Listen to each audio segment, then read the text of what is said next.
Et coucou tout le monde, comment ça va? Bon alors aujourd'hui c'est une petite découverte que l'on va faire car on m'a envoyé quelques histoires justement en message privé.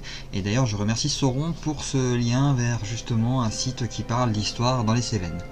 Alors j'ai pas encore fait la vidéo dans les épisodes du Brasier des Halles et ça viendra quand ça viendra au hasard.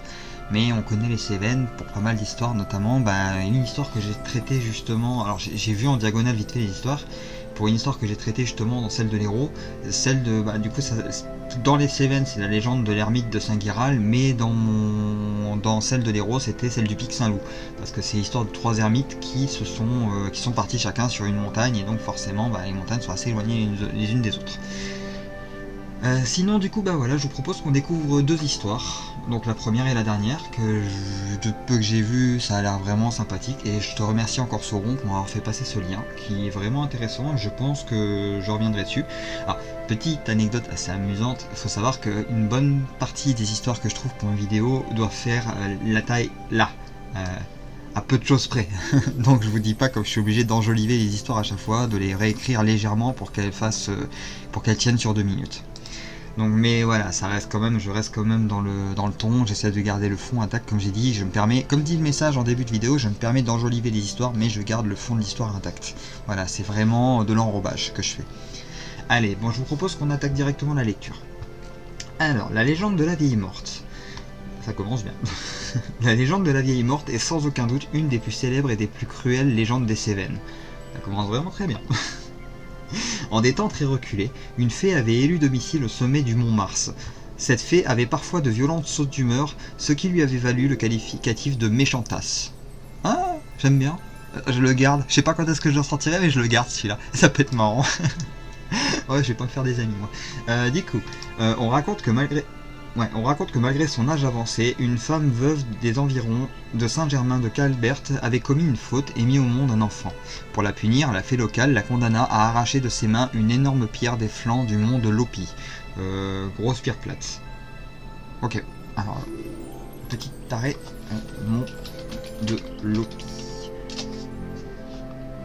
D'accord, voilà, c'est ça je suppose. Ah, c'est beau, j'aime bien. J'aime bien comment ça fait d'un côté forêt et de l'autre côté totalement désertique.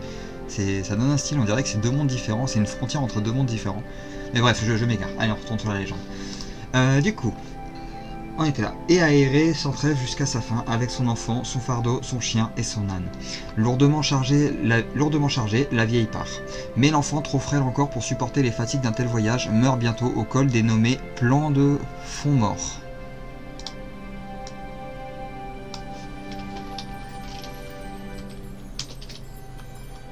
Allez, ça ressemble à quoi?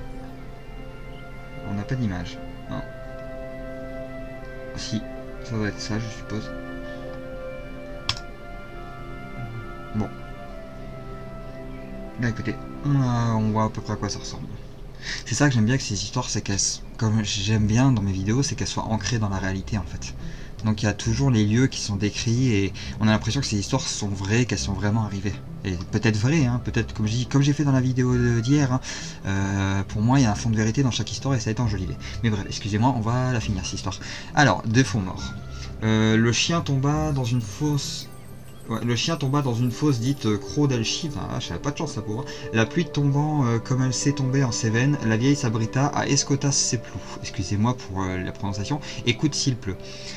Continuant sa course que rien ne devait interrompre, la pauvre femme s'engage dans la vallée où coule le ruisseau affluent du Gardon de Saint-Germain. On va pas faire tout, je vais éviter de m'arrêter à chaque fois. Arrivée au sud du village, elle veut franchir la rivière, mais l'âne perd pied et se noie, d'où le nom de Négas, noix-âne. Négas. Bon, c'est en gros noix-âne, qui est resté en ce lieu. Le patois, il est l'air sympa, je trouve. Quant à la vieille, elle s'endormit sur une crête appelée depuis mort de sommeil. Oui, puis tenta de continuer. Poursuivant péniblement son chemin, écrasée par le poids de sa pierre, la vieille entreprend l'ascension de la montagne. Avant d'atteindre le sommet, épuisée, elle abandonne son fardeau qui se transforma en menhir. Les fameux menhirs qui ont toujours une histoire derrière, j'adore. Pleurant de terreur et faisant naître des larmes, le Vala de Las Gotas, le ruisseau des gouttes, La vieille arrive alors au sommet de la montagne où elle est tuée par la fée sans pitié jusqu'au bout. La montagne porte aujourd'hui le nom de la vieille morte. Un rocher est encore désigné sous le nom de Pierre de la Vieille. Pierre de la Vieille, voilà, c'est ça. D'accord, bah c'est sympa. C'est vraiment sympa. Alors là, on a dit la montagne de la vieille morte. On va voir à quoi ça ressemble du coup.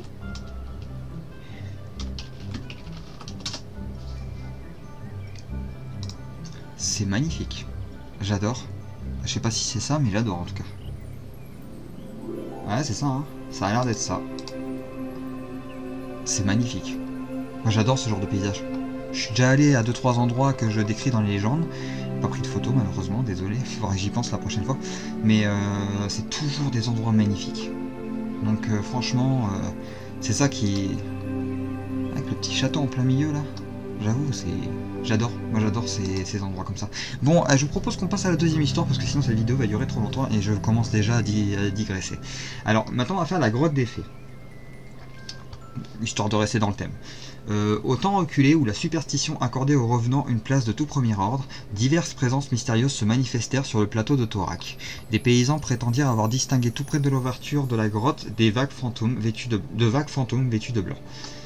Jean, plus courageux ou plus sceptique, résolut de vérifier la nature de ces formes spectrales et pénétra dans l'excavation dès le coucher du soleil. À minuit, notre homme, que peu à peu le sommeil avait gagné, est subitement réveillé. La grotte resplendit de lumière et une femme voilée, portant un enfant dans les bras, apparaît et lui ordonne de la suivre. Jean obéit, il veut savoir. Il s'élance et tombe dans le vide où il perd connaissance. Quand il revient à lui, il assiste à un effrayant spectacle. La grande salle lugubre est éclairée partiellement de lueurs rouges. Sur un gigantesque piédestal, la femme à l'enfant est debout.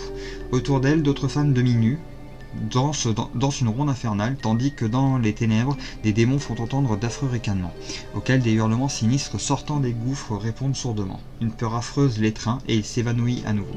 C'est sans connaissance qu'il fut retrouvé le lendemain par des camarades à sa recherche. Quand il reprit ses sens, Jean raconta son aventure et la grotte reçut le nom de Boma de las Fadas ou grotte des fées.